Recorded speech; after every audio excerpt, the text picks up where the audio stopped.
पंचायती राज मंत्री अनिरुद्ध सिंह ने केंद्र सरकार पर महात्मा गांधी राष्ट्रीय ग्रामीण रोजगार गारंटी योजना के नाम और कार्यप्रणाली में बदलाव को लेकर कड़ा हमला बोला। उन्होंने कहा कि भाजपा महात्मा गांधी का नाम स्वीकार नहीं कर पा रही है, इसी कारण मनरेगा योजना का नाम बदलने के लिए संसद में विधेयक लाया गया है। उन्होंने आरोप लगाया कि भाजपा कांग्रेस सरकार द्वारा शुरू की गई योजनाओं के नाम बदलने में लगी है और अब उनके स्वरूप से भी छेड़छाड़ की जा रही है। अनिरुद्ध सिंह ने कहा कि मनरेगा को धीरे धीरे बंद करने की साजिश रची जा रही है। पहले जहां बजट के माध्यम से काम सुनिश्चित होता था, अब केंद्र सरकार ये तय कर रही है कि किस राज्य में किस मौसम में काम होगा। फसलों के आधार पर काम सीमित करने से हिमाचल जैसे राज्यों में गंभीर समस्या पैदा होगी, जहां मैदानों और पहाड़ी क्षेत्रों में पूरे वर्ष कृषि गतिविधियां चलती रहती है। इससे ग्रामीण रोजगार पर असर पड़ेगा और बेरोजगारी बढ़ेगी। उन्होंने कहा कि केंद्र सरकार राज्यों को धन जारी नहीं करना चाहती, इसलिए नए बहाने बनाए जा रहे हैं। इस दौरान मंत्री ने अपने विधानसभा क्षेत्र में पहले आधार सेवा केंद्र का उद्घाटन भी किया और कहा कि इससे लोगों को एक ही स्थान पर सभी आधार संबंधी सुविधाएं उपलब्ध होंगी। महात्मा गांधी जी का नाम जो है केंद्र से गले नहीं उतर रहा है और वो नाम ही बदल दिया इन्होंने।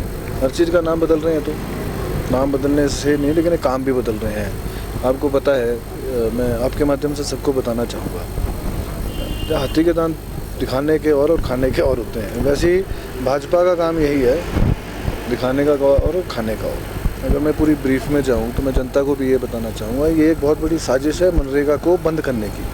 पिछले साल 14,000 करोड़ रुपए बजट में आपको पता है कि कम किया गया पूरे हिंदुस्तान में, 14,000 करोड़ रुपए। अभी इनके हाथ में इन्होंने रखा है कि किस स्टेट में कौन से सीज़न में काम करना है। उन्होंने अगर आपने पढ़ा होगा तो उसमें लिखा है कि एग्रीकल्चर जब होगा, जिस स्टेट में जो सीज़न होगा उसमें हम लोग अलाउ नहीं करेंगे। तो इन्होंने अपने हाथों में लिया है कि ये लोग डिसाइड करेंगे कि जब एग्रीकल्चर हो रहा है कौन सी स्टेट में। अब कई हमारी स्टेट्स हैं, अगर हिमाचल भी अगर आप देखेंगे पूरे हिंदुस्तान की अपार्ट फ्रॉम होल इंडिया, कई लोग 3-3 बारी यहाँ फसल, कई क्षेत्रों में, तराई के क्षेत्रों में जहाँ पानी लगता है, सोलन का क्षेत्र है, ऊना का क्षेत्र है, कांगड़ा का क्षेत्र है, 3-3 फसलें जो हैं वो लोग कैश क्रॉप्स लेते हैं।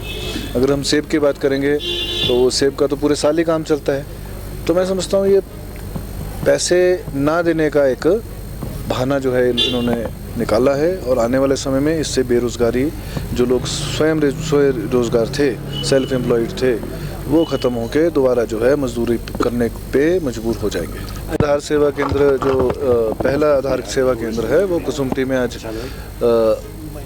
इसका उद्घाटन जो है वो किया है। और इसका जो पर्पस है, मेरे जो रीजनल हेड है वो भी यहाँ पे मौजूद हैं, और गवर्नमेंट ऑफ इंडिया के जो अधिकारीगण हैं वो भी यहाँ पे मौजूद हैं।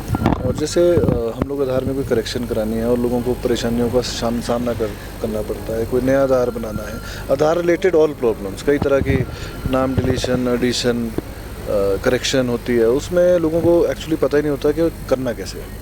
और जब वो कहीं चाहे वो CSC में जाएं, कॉमन सर्विस सेंटर में जाए, लोक मित्र में जाएं, तो कई सुविधाओं जो उनको नहीं मिल पाती सुविधाएं, तो ये अभी ये बना है, they will take care of everything. कोई क्वेरीज हैं, कोई करेक्शंस हैं, कोई ग्रीवेंसेस हैं, वो नया बनना है, सब कुछ इस एक ही अंडर वन रूफ, जैसे पासपोर्ट सेवा केंद्र है वैसे आधार सेवा केंद्र एक एक्सक्लूसिव जो है वो बना है। हिमाचल प्रदेश में 3 सैंक्शन हुए हैं, एक शिमला में, मंडी में और कांगड़ा में, वो भी खोलने जा रहे हैं, और लोगों को सुविधा देने के लिए यही है जनता को।